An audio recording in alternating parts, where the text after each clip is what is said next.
Hi, welcome to Week in Review, where we look at some of the news in the headlines. I'm Phil O'Connor, the Live Enterprise Director, joined again this week by a stellar cast. We've got Ben Felder from the DIG team, my old friend Don Mecoy, the business editor, and on the phone from the Capitol, we've got Dale Denwald, our Capitol reporter.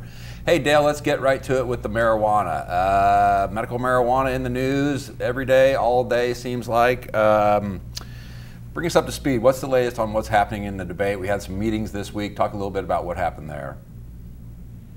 Yeah, it really is the hot topic right now. The legislature is doing a working group.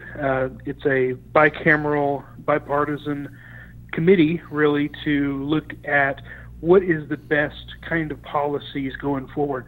They've only had one meeting, and they're going to have the second meeting this next week. They're going to meet every week, in fact, on Wednesday. It's going to be a public meeting, and they're going to hear from advocates. They're going to hear from, I'm sure, law enforcement and people who will help them craft some kind of policies, whatever the legislature can do, really, when it comes to medical marijuana. And you also have next week the Board of Health taking a second look at the controversial rules that they adopted, and something that the Attorney General told them they should do is reconsider some of the rules that might be unconstitutional. I think if there's one word that sort of sums up the whole issue of the medical marijuana debate these days, it's confusion. I mean, it seems like law enforcement isn't quite sure how to proceed. I guess as of Thursday, if I understand correctly, it's no longer a felony in Oklahoma to possess a small amount of marijuana. But yet law enforcement is telling our reporters that they intend to continue with their current practices. So it just, and then you have the legislature. We talked a little bit about the meeting this week where you have all these different advocacy groups in talking about what they want out of the, how they want the program to look, and they all have different ideas of how that, what that should be. So there's a lot of work that remains to be done, but then the other strange thing about it is that what we keep hearing is you can't do anything. The language of the ballot initiative doesn't allow them to do too much. Where do we go from here, Dale? I mean, what is the future of this stuff? How do they exercise, get all these kinks worked out? I think both the Board of Health and the legislature and anyone else with their hands on this are going to be treading a little softly in the first few months. This question came up during the legislative meeting. The co-chair of the committee asked, "Why did you give us so little time to implement the law that you wrote?" He was talking to Chip Paul from Oklahomans for Health, who about 2 years ago wrote this law and then pushed it through the signature phase. So they said, "Why did you only give us a month for implementation?" And he said, "It was a hammer.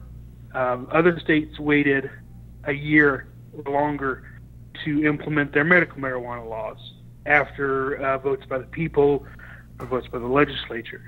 And he said, "We wanted to give you clear guidelines. We wanted to give you a push, really, sort of off this cliff to force people to start actually doing it quickly, because there are patients out there who feel like their lives are on the line if they can't get this kind of medicine."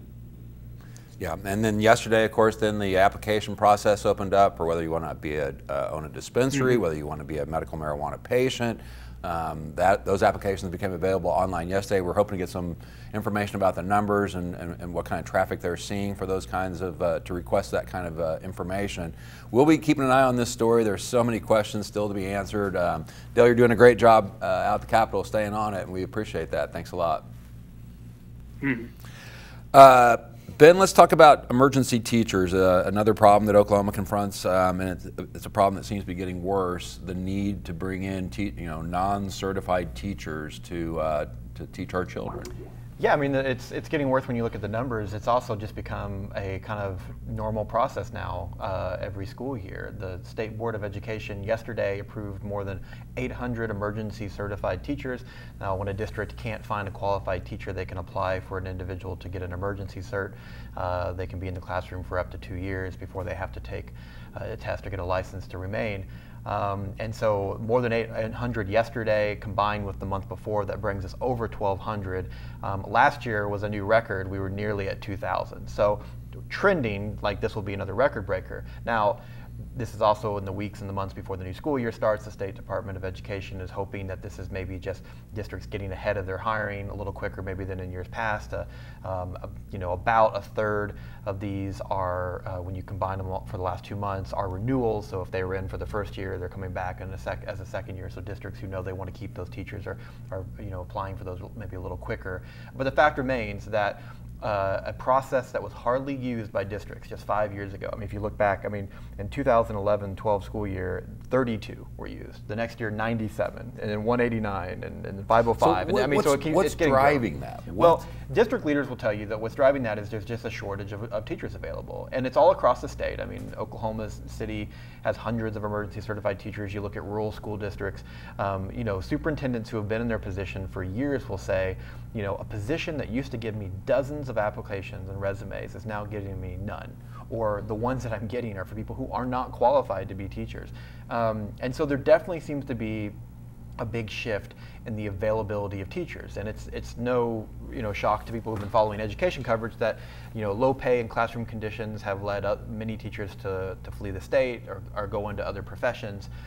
So there seems to be a big shift there, and I think there are others who are maybe a little skeptical who say, hey, this just represents a shift in how we put teachers in the classroom.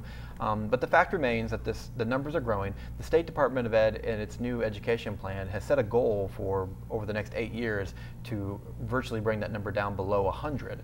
So it's still trending in the opposite direction to be able to meet that goal. Are there specific, and I'm not sure if it's even clear through the certification process, are these for certain, do we find that it's worse for science and math and those kind of, or do we know essentially what these courses are that these folks will teach? Well, we know what courses they teach. When the board approves the list, you have the name and their qualifications. And sometimes it's simple as like, hey, someone we want to teach a science class, here's a master's holding, biologist. And you look at that and you think, well, hey, that person may be qualified to teach the subject. Others will say, hey, they still don't have the classroom management training and that kind of thing. Right, and that's the big issue that we kind of gloss over a lot of times, is that what teachers unions and others will say is that, yes, they may have the subject matter, but they're not trained in the pedagogic nature of teaching, of how to actually convey information to a student and that type of thing. So there is the question of, yes, they're emergency certified teachers, but are they good quality teachers? Yeah, I think the two things you asked about impact on students, and there's the impact on teacher. The impact on students is really hard to tell right now. There's been some talk about studying that more closely here in Oklahoma. In previous stories, I've looked at other states that have kind of looked at this, and it's just kind of a mixed bag on what the impact is on like student test scores and those kind of things. I say the impact on teachers too, because there's a lot of frustration from certified teachers that see these numbers growing. Teaching is one of those professions where a lot of people who enter it, they feel like it's a calling, they're passionate about their craft. In addition to their undergrad, they may be continuing their education, going to training and conferences, talking with other teachers about, I was at a Meet the Teacher event yesterday at a local school, and the teachers were huddled up kind of talking about different practices and stuff. And so if you are a professional, you see yourself as a growing professional that is constantly trying to better your craft of teaching, and you hear these numbers are going up of just people coming in off the street, and maybe that's not the case with everybody. Maybe there are some pretty qualified people that are getting into the classroom in these positions, but you're hearing that people who did not go through the same path that you went through and have not put in the same type of training and effort, so to speak, that can be really disheartening to teachers at a time when there's a lot of things for them to feel disheartened about. Absolutely, and we've got a story. Ben's working on a project to start the school year. We'll have a multi-part series where we kind of look at the beginning of the school year in the wake of this highly, I don't know, how do you even describe it? Well, we're in a post-walkout world, and that means something for schools as we have our first back-to-school season since that 2-week teacher walkout. And it changed some things it didn't, but a lot of things it did change. It sent a lot of tremors through Oklahoma's public education system, and we'll be looking at that. Great, look forward to that. Don, let's turn to something we hardly ever talk about, development. Yeah. Downtown. Not right there on Automobile Alley. Another gap in the smile is being filled in, apparently. Yeah, and we our Steve Lackmeyer earlier reported that this building was going to go in there, 7-story office building. It's really nice office space. What we've just learned is that it's an Edmond company really that's moving in there. We had heard this was the secret company that we had to keep under wraps. Well, right? we had reported that it was Global Payments, which is a huge international company based in Atlanta, and that didn't quite jive with the size of this building and the size of that company. Well, Global Payments bought a company called Heartland, which is based in Edmond and is also in the electronic payments business. And Heartland, which has about 150 employees, is going to move into this building. This building is going to start construction here in about a month. It should be done in 2020, and when Heartland moves in there, they're going to add about 250 employees, and their long-term plans are to eventually they're going to fill that building and have maybe 600 employees in there. So it means a lot of new jobs. It's going to be a really nice looking building. One of the interesting things that came out in Steve's most recent story was how important the streetcar was to these people. That was why they wanted to be there on Automobile Alley. They're right across the street from the Y. There's a lot of restaurants and shops up and down Automobile Alley, which they like. But the CEO said, I really like the ability of my employees to get places on the streetcar. And that streetcar line runs straight up Broadway right in front of their building. So that's a good sign for economic development. That's one of the things Oklahoma City leaders were hoping to happen as the streetcar goes into place. And Broadway and Automobile Alley just continues to sort of fill in. You have the Contemporary Art Museum that'll start construction here fairly soon at the northern end of the Automobile Alley. There's not much empty space in there anymore.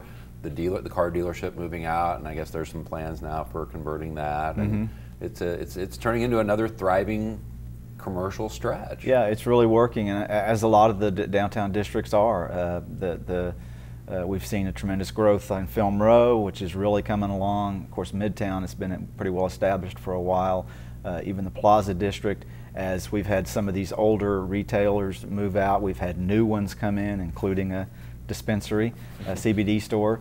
And we're just seeing a lot of things going on. That's why we seem to be talking about it every week here. There's other things going on too in the business world, but this is just a story that just keeps churning away. Yeah. And the good news or the bad news is I'm guessing there's going to be more street construction downtown. So I don't know that there can be more. I don't know. We're completely surrounded by orange cones here. We're not actually able to leave the building. We just have to kind of circle until we can land at some point. Anyway. Thanks for joining us. We have this news every day in the newspaper, online, 24 hours a day, 365 days a year. We'll see you next week.